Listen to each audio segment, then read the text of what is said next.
Hi, my name is Katie Lee Huang. In this lecture, we'll be going through the cardiovascular section of the book. Overall, this is a very high-yield section for the exam, so it's really important to learn these concepts well.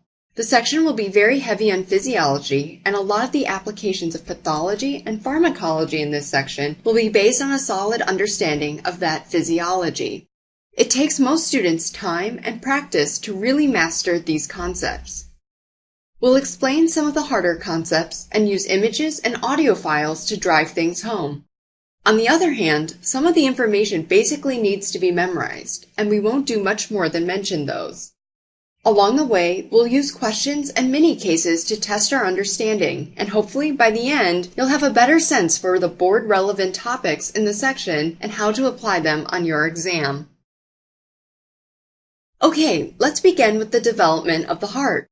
This is especially important since congenital diseases arise from improper development, a topic we'll cover a little later. The heart begins as a simple tube and starts beating during the 4th week. Its structures develop into the more familiar form of the mature heart by the 7th week.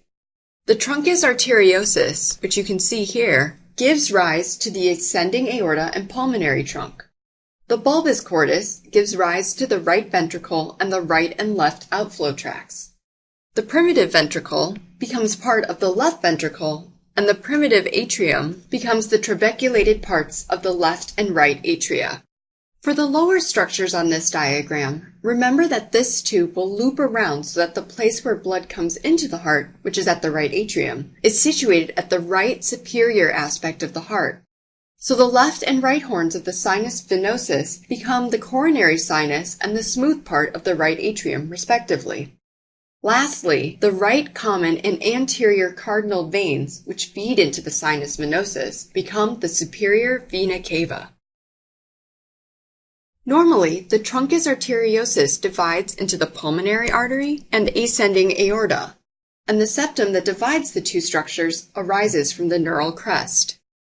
There are several conditions that cause pathology relating to the truncus arteriosus, almost half of which are associated with chromosome 22q11 deletions. This deletion causes the tetralogy of Fallot, where the aorta is shifted over to the right, overriding the right ventricular outflow tract. As you may remember from the biochemistry chapter, 22q11 deletions are also responsible for DeGeorge syndrome and velocardiofacial syndrome. Another important pathology is transposition of the great vessels, in which the septum does not spiral and therefore the right ventricle sends blood to the aorta while the left ventricle sends blood out through the pulmonary tract.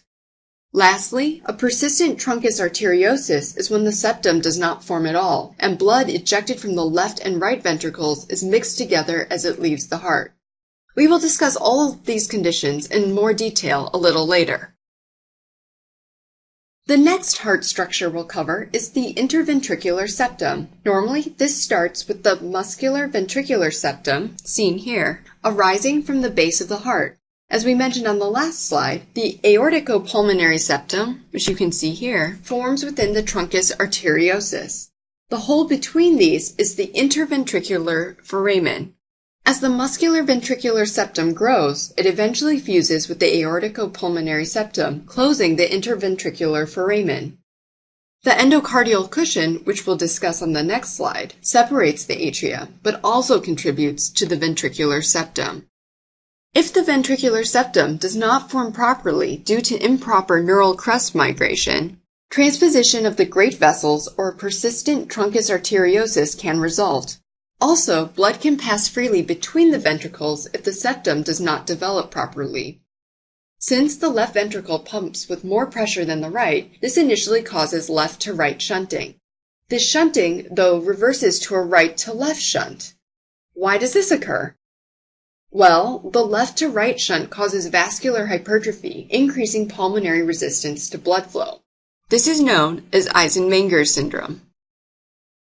Let's next talk about interatrial septum development. Development of the interatrial septum has a few more steps than the ventricular septum, but the nomenclature is pretty intuitive. To begin with, in Figure 1, there is a septum primum, which means first septum, growing out from the top of the atria, and an endocardial cushion at the bottom of the atria. The space between them is called the foramen primum, which basically means the first hole, and this gets narrower as the septum primum grows towards the endocardial cushion. So as seen here, it would start growing down towards the dorsal endocardial cushion. Next, in figure 2, the septum primum finishes growing toward the endocardial cushion and connects with it, and a second hole, called the foramen secundum, forms in the septum primum. Remember, throughout this process, pulmonary blood flow is minimal since the embryo isn't breathing, and the embryo is receiving oxygenated blood into its right atrium from the mother. So a right to left shunt is maintained such that this oxygenated blood can leave the aorta to the rest of the body. In figure 3, a second septum, called the septum secundum, begins to grow down from the top of the atria along the right side of the septum primum. The growth of the septum secundum is never complete due to a hole in it called the foramen ovale, which means the oval-shaped hole. As you can see in figures 4 through 6, the foramen secundum enlarges as the top part of the septum primum degenerates, until the remaining part of the septum primum is just a valve that covers the foramen ovale and prevents blood flow from flowing backwards from left to right. At the same time, the rest of the two septae fuse together, forming one atrial septum. After birth, the right to left shunt is no longer beneficial, so the foramen ovale closes due to an increased left atrial pressure. The most notable pathology of the atrial septum is a patent foramen ovale, which can be caused by excessive resorption of either the septum or increased pulmonary pressure. This results in a left to right shunt, which is usually minor and asymptomatic, but this can eventually lead to enlargement of the right side of the heart and heart failure. Now that we're done talking about the initial development of the heart, let's next move on to fetal erythropoiesis.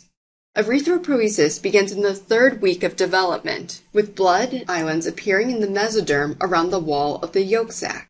Within the center of the blood islands are hemangioblasts, the pluripotent hematopoietic stem cells that will form all future blood cells.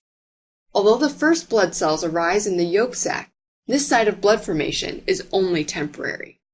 By the 6th week, intraembryonic hematopoiesis begins to take place in different organs. There is some overlap between periods of erythropoiesis in different organs, so there are often two organs producing blood at the same time. Erythropoiesis occurs in the liver from week 6 to birth, the spleen from weeks 15 to 30, and the bone marrow from weeks 22 all the way through adulthood. Not only is fetal blood produced in different places than in adults, but the hemoglobin is composed of different subunits. Fetal hemoglobin is alpha-2 gamma-2, while adult hemoglobin is alpha-2 beta-2. Do you remember why it is important that they are different? Well, it's because fetal hemoglobin has a higher affinity for oxygen, which allows it to pull oxygen out of the maternal blood, which consists of the alpha-2 beta-2, and into the placenta, which has the hemoglobin of alpha-2 gamma-2. The switch between the fetal and adult forms of hemoglobin occurs gradually, beginning at 30 weeks gestation, and ultimately it results in the fetal form being entirely replaced by the adult form. Now, let's talk about fetal circulation. Oxygen saturation of fetal blood is also lower than in adults, with the blood in the umbilical vein having an oxygen saturation of only about 80%. A final major vascular distinction that is important to know is that fetal circulation is different than that of adults. Let's go over that in more detail. There are 3 places where circulation is different. First is the ductus venosus, which carries oxygenated blood from the umbilical vein directly to the inferior vena cava to bypass the hepatic circulation. This closes during the first week of life, and its remnant is called the ligamentum venosum. Second is the foramen ovale, which we already talked about before. The third major difference is the ductus arteriosus, which carries partially deoxygenated blood from the pulmonary artery to the lower body. This blood is partially deoxygenated because it already supplied the highest priority organ, which is the developing brain. At birth, the foramen ovale closes and becomes the fossa ovalis, and the ductus arteriosus closes due to the higher oxygen saturation at birth, inhibiting prostaglandin synthesis.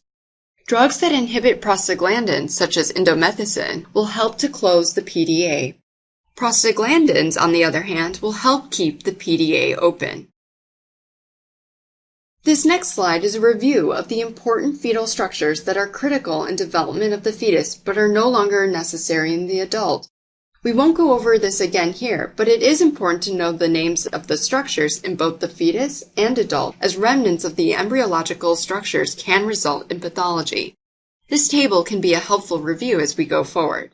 This ends the discussion of the cardiovascular embryology, and next we'll discuss anatomy and physiology in more detail.